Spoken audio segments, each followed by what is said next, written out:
The millionaire invited the black cleaning lady as a joke. She arrived like a diva and everyone was in absolute shock when they found out who she really was. The main hall of the Blackwood mansion in Beverly Hills exploded with malicious laughter when Victoria Sterling descended the marble staircase wearing a dress that cost more than the annual salary of most of the people present. It wasn't laughter of admiration, it was pure, cruel mockery. "Look who decided to show up," Richard Blackwood whispered to his guests, raising his glass of Dom Perignon champagne. "Our dear cleaning lady."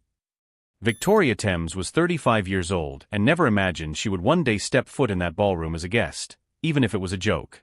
For 2 years, she had cleaned every inch of that mansion, always invisible, always silent, watching those rich people treat each other with rehearsed falsehoods while treating her like furniture.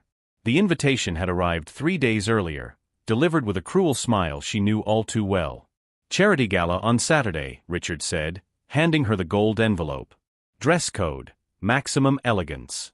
You surely have something suitable in your wardrobe, don't you?" The laughter of his friends echoed through the hallway. It was an obvious trap, an attempt to humiliate her publicly, to put her in her place in front of California high society. Richard had even invited social reporters to document what he called an educational moment. "Let's make a bet," Richard said to his wife Helena, as Victoria vacuumed the day before. $100,000, she doesn't have the nerve to show up. And if she does, she'll be the entertainment for the evening. Helena laughed maliciously. "You're terrible, Richard. The poor thing will probably show up in something borrowed and feel so out of place that she'll leave within 15 minutes. But Richard Blackwood didn't know two fundamental things about Victoria Thames. First, she had grown up in halls like that, long before she had to clean them to survive. Second, some storms don't destroy, they just teach you how to dance in the rain. As she walked through the hall under the mocking glances, Victoria kept her posture straight and her gaze serene, like someone carrying secrets that could turn that world upside down. His steps were sure, calculated, as if each movement were part of a long-rehearsed choreography. "My God, she really came," whispered Patricia Weston, wife of a senator, to her friend. "And look how she's dressed. Where did she get that dress?" "She probably rented it and will pay for it in 10 installments, replied Vivian Chambers, daughter of an oil magnate, trying to disguise her own insecurity with cruelty. How pathetic. What none of those people knew was that Victoria hadn't bought, borrowed, or rented that dress. She had simply gone back into her own past to retrieve it, a past that Richard would have done anything to erase if he had known it existed. Richard approached her, his chest puffed out with arrogance, surrounded by his billionaire friends. His confidence was sky-high. After all, he had orchestrated this as a public display of power and social control. "Victoria! What a pleasant surprise. I never doubted you'd come. After all, when a person like you receives an invitation to an event like this." "A person like me," Victoria repeated, her calm voice cutting through the air like sharp silk. "Go on, Richard. Finish your sentence." For a microscopic moment, something in her tone made Richard hesitate. There was a firmness there that didn't match the submissive woman he knew from the halls of the mansion. But arrogance quickly took over again. "Well, you know, someone who doesn't normally frequent this kind of environment. You must be feeling quite intimidated by all this elegance." Victoria smiled, not a submissive or nervous smile, but something dangerously serene that made some nearby guests stop laughing instinctively. "Intimidated?" she repeated softly, her eyes meeting his with an intensity that made Richard take a step back without realizing it. "No, Richard. I'm feeling exactly where I've always belonged." The silence that followed lasted only a few seconds, but it was enough for the atmosphere of the party to change completely. There was something about the way Victoria spoke, the way she moved, the way she occupied the space, that defied all expectations those people had about who she should be. Richard cleared his throat, trying to regain control of the situation. "Well, I hope you enjoy the evening. I'm sure it will be educational for you." "Oh, I'm sure it will be educational for all of us," Victoria replied, her gaze slowly sweeping over the group of guests as if cataloging each face for future use. If you're enjoying this story of twists and justice, don't forget to subscribe to the channel, because what those privileged people didn't know was that Victoria Thames carried with her a secret so explosive that it would turn that night of planned humiliation into the greatest lesson on prejudice and underestimating people that Beverly Hills had ever witnessed. Richard was having more fun than he had imagined. Victoria hadn't run away in embarrassment as he had expected. She remained there, with that strangely confident posture that was beginning to bother him in an inexplicable way. "Everyone," Richard announced loudly, tapping a silver spoon against his crystal glass to get the attention of all the guests. "I'd like to introduce our special guest tonight, Victoria Thames, our dedicated cleaning lady." Laughter echoed through the hall like cruel waves. Cell phone flashes began to flash as socialites took photos to post on their social media accounts with sarcastic captions. "Richard," Helena murmured beside him, feigning concern, "don't you think you're being a little cruel?" "Cruel?" Richard laughed loudly. "I'm giving her the opportunity of a lifetime. When else would someone like her ever get the chance to attend an event like this?" Victoria stood motionless in the center of the room, all eyes fixed on her. But instead of the embarrassment they expected to see, there was something disconcerting about her expression, a serenity that seemed to come from someone who had weathered far worse storms. Patricia Weston approached with her group of friends, all wearing poisonous smiles. "Victoria dear, tell me, how long did it take you to choose that dress? It must have been so challenging to find something suitable." "Actually," Victoria replied with a calmness that made Patricia hesitate, "this dress has a very special history. It belonged to my mother." "Her mother?" Vivian Chambers laughed nasally. "And where did her mother get a dress like that? At some fancy thrift store?" Victoria smiled, but there was something dangerous in that smile. "My mother wore this dress the last time she was in a ballroom like this. That was 20 years ago, when she was still Victoria Thames Blackwood." The silence that followed was deafening.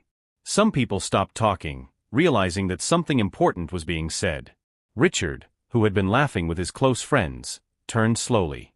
"What did you say?" "Thames Blackwood," Victoria repeated, her voice cutting through the air like a sharp blade.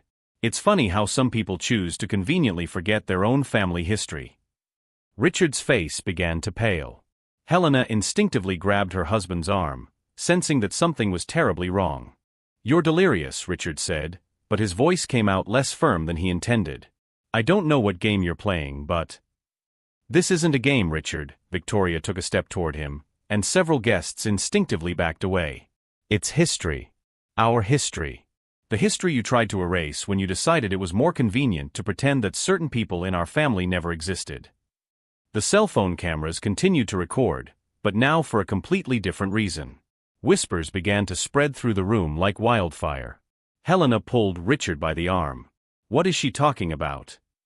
"She's lying," Richard replied, but his hands were shaking slightly. "She's a deranged employee trying to get attention."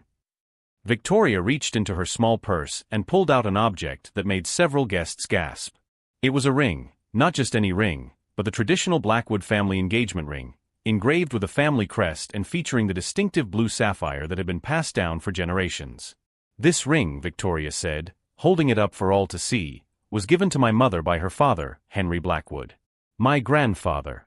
The man you told your children died without an heir." Richard was now visibly shaken. "Where did you get this? How dare you steal?" "Steal?" Victoria laughed, but there was no humor in the sound. "Richard, you can't steal something that is rightfully yours by birthright." Patricia Weston, who had been watching open-mouthed, whispered to her friend, "My God, do you think she's telling the truth?" "Impossible," Vivian murmured, but her voice no longer sounded so confident. "Richard would have told us if he had a cousin." Victoria heard the whisper and turned to them. "Cousin? No, dear. I'm not Richard's cousin." She paused dramatically, looking directly at Richard. "I'm his half-sister." The room exploded in murmurs and muffled exclamations. Richard looked as if he had been struck by lightning. "This is ridiculous," he shouted, but his voice cracked. "My father would never. You're making this up." "Henry Blackwood had an affair with my mother, Isabella Thames, for 5 years," Victoria continued relentlessly. "She was the family's piano teacher. When she found out she was pregnant with me, your father promised to take care of us. And he kept his promise, until he died." Helena now had one hand over her mouth, staring between Victoria and Richard as if watching a car crash in slow motion. "You," Victoria said, pointing directly at Richard, "decided it would be easier to pretend we never existed. You cut off our allowance, sold the house your father bought for my mother, and left us in absolute poverty." I had no obligation to. Richard began, but Victoria interrupted him. You had no obligation to take care of your father's family? Interesting philosophy, considering you inherited 100% of a fortune that should have been divided between us. The weight of Victoria's words was slowly sinking into the minds of the guests. Several began to move away from Richard, as if physical proximity could contaminate them with the scandal. Prove it, Richard said desperately. Anyone can make up a story and come up with a ring. Victoria smiled again, and this time there was something predatory in her expression. Oh, Richard. Do you really think I came here without proof? She took her phone and motioned to someone near the entrance. They can come in now. Each new humiliation of Richard only fueled something inside Victoria that he couldn't understand, a silent force that grew in direct proportion to the injustice he tried to impose. What those privileged people didn't know was that every act of contempt was writing her own sentence, and Victoria Thames had spent 20 years learning exactly how to collect every penny of a debt that transcended money. 3 people entered the hall at that moment that would change the lives of everyone present forever. The first was Diane Morrison, Beverly Hills' most respected investigative journalist. The second was David Chun, an attorney specializing in inheritance law. The third made Richard Blackwood stagger as if he had been punched in the stomach. Dr. Hamilton? Helena murmured, recognizing the family's private physician. What are you doing here? Dr. Hamilton, who had treated Henry Blackwood during the last years of his life, walked to the center of the room. His hands were shaking, but his voice was steady. 20 years ago, I was forced to sign a falsified death certificate. Henry Blackwood did not die of natural causes. He was slowly poisoned with arsenic over a period of months. The hall erupted in muffled cries. Diane Morrison raised her hand. Please keep your phones away. This is an official confession being recorded for legal purposes. Richard was visibly desperate, sweating. You're crazy, Hamilton. My father died of heart problems. Your father found out about the money you'd been embezzling from the company for years, Dr. Hamilton continued relentlessly. He had changed his will to include Victoria and was about to report you to the police when he began showing strange symptoms. Victoria remained silent, tears of relief in her eyes. Finally, after 20 years, someone was telling the truth. David Chun opened his briefcase and took out an official document. This blood sample was tested last week by an independent laboratory. The arsenic levels were fatal. You're making this up. Richard shouted, but his voice was completely uncontrolled. It's a conspiracy to ruin me. Diane Morrison stepped forward. Mr. Blackwood, I have transcripts of 5 conversations you had with Dr. Hamilton between 2003 and 2004, where you threatened to ruin him professionally. Victoria finally spoke, her voice cutting through the chaos like a knife. Richard, you didn't just kill our father. You stole 20 years of my life. I didn't kill anyone. Richard pointed his finger in all directions. You're all lying. Then explain this, said Victoria, connecting her phone to the mansion's sound system. A recording began to play. Richard's voice was unmistakable. Hamilton, you're going to keep your mouth shut about anything strange you found in the old man's blood. If you open your mouth, I guarantee you'll never work as a doctor again. And as for that woman and her bastard daughter, they'll have to fend for themselves. The silence that followed was absolute. Even the people who had defended Richard now shunned him as if he were radioactive. Helena stared at her husband in horror. Richard, you really did this? 20 years. Victoria screamed, her composure breaking momentarily. 20 years of cleaning my own father's blood off the hands of his killer. Victoria took a deep breath and regained her deadly calm. You want to know how I got all this evidence? I didn't come to work here by accident. I applied specifically for this position. I spent 2 years preparing, gaining access to the house, collecting evidence. Richard tried one last desperate gambit. Even if all that is true, it doesn't change anything. The inheritance was distributed years ago. David Chun smiled for the first time. Actually, Mr. Blackwood, when there is evidence of murder, all assets can be redistributed according to the original will. And we have a copy of Henry Blackwood's actual will. Victoria approached Richard, who was leaning against the wall like a cornered animal. Do you know what my biggest mistake was, Richard? It was believing that you would change on your own. Please, Richard whispered. All arrogance evaporated. Helena, the children. This will destroy our family. You destroyed our family the moment you chose money over justice. Richard collapsed into an armchair, completely defeated. His transformation from arrogant millionaire to exposed criminal had taken less than 2 hours. Victoria looked at Richard one last time. He was broken, but that was only the beginning. What Richard didn't realize, and would discover in the worst possible way in the next few hours, was that Victoria had spent years gathering evidence not only about her father's death, but about all the financial crimes, blackmail, and corruption he had committed over the decades, weaving a web of justice so meticulous that his downfall would be spectacularly complete. The next 2 hours turned the most exclusive gala in Beverly Hills into the biggest scandal California high society had ever witnessed live. Richard was now sitting on the floor of the ballroom, his back against the wall, watching his entire life unravel in real time. Diane Morrison had connected her laptop to the mansion's projection system, and documents, photos, and recordings appeared on the giant screen for all the guests to see. This is a bank transfer of $200,000 from Richard Blackwood's personal account to Dr. Hamilton, dated 3 days after Henry Blackwood's death, Diane narrated as the image appeared on the screen. The memo on the transfer reads, "Silence is golden." Helena was now on the other side of the room, as far away from her husband as possible, crying silently as she processed 20 years of lies. And this, Diane continued, is a recording of Richard talking to his accountant about how to hide the company's embezzlement. Richard's voice echoed through the room. "I need you to make the numbers dance. If anyone finds out I've taken out $20 million over the last 5 years, I'm ruined. Blame it on market fluctuations, expansion costs, whatever." Patricia Weston whispered to her friend, "My God, he stole from his own company?" Victoria remained in the center of the room, calm as the eye of a hurricane, watching each revelation systematically destroy the life of the man who had murdered her father. David Chun approached with a new folder. "Mr. Blackwood, in addition to the criminal charges, I must inform you that Miss Thames is filing a $50 million civil suit against you for wrongful death and misappropriation of inheritance." $50 million? Richard looked up with glazed eyes. "I don't have $50 million. "No," Victoria said softly, "but your company is worth $120 million. And half of her has always been mine by right." Diane Morrison continued the devastating presentation. "We also have evidence that Richard blackmailed at least 5 local politicians, bribed 3 judges, and diverted charity funds to personal accounts." Each new revelation drew gasps of horror from the guests. People who had arrived as Richard's friends now moved away as if he were radioactive. "Victoria," Richard said in a broken voice, "please, you got what you wanted.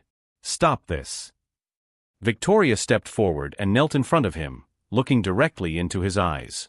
"Richard, you killed our father. You stole my family, my inheritance, my dignity. You made me clean his blood off your hands for 2 years." "I can make it up to you," he whispered desperately. "There is no making up for 20 years of injustice," Victoria replied with haunting calm. "But there are consequences." Helena's phone rang. It was one of their children, calling from college. "Mom, is everything okay? Are they saying on the internet that Dad is a murderer?" Helena looked at Richard with utter disgust. "His own children are finding out what kind of monster you are on social media." Richard tried to stand, but his legs gave way. "Helena, please, the children." "No." Helena screamed, silencing the entire room. "You don't mention our children. You've shamed them forever." Dr. Hamilton approached Victoria. "Miss Thames, I must inform you that I have already contacted the police. Richard will be arrested later today." "For murder?" Victoria asked. "Murder, fraud, blackmail, tax evasion. He will spend the rest of his life in prison." Victoria turned to the guests, who watched her with a mixture of admiration and terror. "I want everyone to understand one thing. I didn't do this for revenge. I did this for justice. For all the people who have been trampled on by men like Richard Blackwood." Patricia Weston approached hesitantly. "Victoria. We're so sorry. We didn't know." "You knew I was treated like a subhuman," Victoria replied firmly. "You laughed. You participated. The only difference is that now you know I have more money than you." The sound of sirens began to echo from outside. The police had arrived. Richard looked at Victoria one last time. "You've destroyed my life." "No," Victoria said, standing up with all her dignity. "You destroyed your own life the moment you chose evil. I just made sure the truth came out." As the police officers entered to arrest Richard, Victoria walked out onto the balcony. Outside, dozens of reporters were waiting. TV cameras, photographers, journalists. The story had already spread. Helena approached her on the balcony. "Victoria, I really didn't know anything." "I know," Victoria said gently. "You were also a victim of his. What's going to happen now?" Victoria looked out at the city sparkling below. "Now, Helena, justice will finally be served. And maybe Beverly Hills will learn that class has nothing to do with a bank account." As Richard was led away in handcuffs by the police, passing through the same hall where he had tried to humiliate her hours earlier, Victoria felt something she hadn't felt in 20 years: peace. What Richard would discover in the next few hours in jail was that Victoria had planned every detail not only of his downfall, but also of the complete rebuilding of her own life, and that the Blackwood Empire now had a new heir who would make sure to use that power to protect exactly the kind of people he used to trample on. 6 months later, Victoria Thames Blackwood sat in Richard's former office, now completely renovated. The walls that once displayed trophies of arrogance now displayed certificates from social projects and photos of employees promoted from entry-level positions to executive positions. Richard had been sentenced to 25 years in prison without the possibility of parole. The charges included murder, corporate fraud, blackmail, and tax evasion. His personal fortune was completely confiscated to cover compensation to the victims. Victoria was just one of many people he had harmed over the years. "Miss Thames Blackwood," said Amanda, her new executive assistant, who had previously worked as a cleaner in the building, "Forbes magazine is here for the interview about the company's transformation." Victoria smiled. In 6 months, she had increased the company's profits by 40% simply by treating employees like human beings. Fair wages, promotions based on actual merit, and a respectful work environment had created a level of productivity that Richard had never achieved with his toxic leadership. Helena had divorced immediately and moved out of state with her children. Before she left, she sought out Victoria to apologize in person. "You could have destroyed us completely, but you chose to protect my children. I will never forget your generosity." "Children don't pay for their parents' sins," Victoria had replied. "They deserve the chance to be better people than he was." Dr. Hamilton now worked as a medical consultant for the company, offering free care to all employees. "I never thought I'd have the courage to do the right thing," he told Victoria during a meeting. "You taught me that it's never too late to find our dignity." Patricia Weston and Vivian Chambers had tried to reach out to Victoria in the weeks following the scandal, but she kept them at a polite distance. "You laughed at me when you saw me as inferior. Now you want my friendship because you found out about my bank account. That says everything about you." Victoria's story had gone viral worldwide. She received invitations to speak at universities about leadership and social justice, but she preferred to focus on the real work. "I don't want to be famous for suffering," she explained in a rare interview. "I want to be known for what I built afterward." The company now sponsored scholarships for employees' children, a microcredit program for entrepreneurs in underserved communities, and had created the largest domestic violence support fund in California. On a quiet afternoon, Victoria received a letter from prison. It was from Richard. "Victoria, I know I don't deserve forgiveness, but I need you to know, you taught me that the person I became was a monster. I spend every day trying to understand how I turned into someone capable of killing his own father for money. His children asked about you on their last visit. They want to meet the aunt who protected the family when their father failed." Victoria kept the letter without replying. Forgiveness was a personal journey, but justice had already been served. During the interview with Forbes, the journalist asked, "Some people say your revenge was too cruel. What do you say to that?" "Revenge would have been to do to him what he did to me," Victoria replied calmly. "Justice is ensuring that he pays for the crimes he committed and that other people don't suffer what I suffered. There's a fundamental difference between the two." "And what advice would you give to people facing similar injustices?" Victoria looked out the window, watching employees having lunch in the company garden that now offered them respect and dignity. "The best revenge is not to destroy those who have hurt you. It is to build something so great that the injustice you suffered becomes only the first chapter in a story of triumph. That night, Victoria returned home, no longer to the small apartment where she had nurtured her dreams of justice, but to a comfortable house where she had adopted 2 orphan children who, like her, needed a second chance at life. As she helped the girls with their homework, she thought of the father she had never really known, but whose blood ran through her veins. Henry Blackwood would be proud to see that his daughter not only recovered what was stolen from her, but turned a company built on exploitation into a symbol of opportunity and dignity. Victoria's real victory wasn't dethroning Richard. It was proving that when you build power based on justice rather than fear, that power multiplies and benefits everyone around you. Richard tried to humiliate a cleaning lady and ended up discovering that he had underestimated an heiress. More importantly, he discovered that dignity cannot be bought, inherited, or stolen. It is earned through the choices we make when no one is looking. If this story of justice touched your heart, subscribe to the channel for more stories that prove that good always wins when you have the right strategy, and that sometimes, the most dangerous person in the room is the one everyone has chosen to ignore.